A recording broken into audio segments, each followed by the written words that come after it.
সাকিবকে পছন্দ করে দেখে তামিমকে পছন্দ করবো না এমনটা না। আমরা যতটুকু জানতে পেরেছি সাকিবুল হাসান বলেছেন যে তিনার যে মামলাগুলো রয়েছে সেগুলা বিসিবি থেকে সরকারের মন্ত্রণালয়ে পাঠানো হয়েছে এবং সরকারও তার নমনীয় দেখাচ্ছে।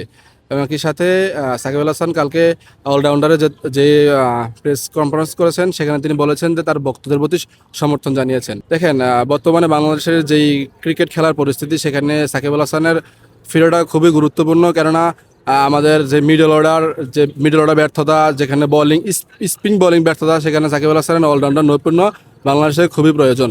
দেখেন অনেকে বলতেছে যে সাকিবুল হাসানের চোখে সমস্যা বা ভালো খেলতেছে না, তবে তাদেরকে জানিয়ে রাখা উচিত যে সাকিবুল হাসান কিছুদিন আগে আমেরিকান একটা টুর্নামেন্টে চান্স পেয়েছেন এবং তিনি কানাডা টি10 লিগ খেলছেন।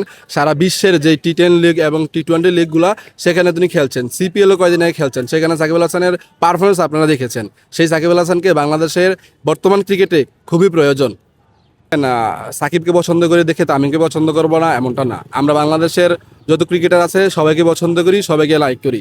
সেক্ষেত্রে একজন ক্রিকেটার যদি ক্রিকেট বোর্ডে আসতে পারে, সেক্ষেত্রে ক্রিকেটের কোন লেভেলে সমস্যা আছে, রুট লেভেল এবং কোথায় সমস্যা আছে সেগুলা একজন ক্রিকেটারই বুঝে।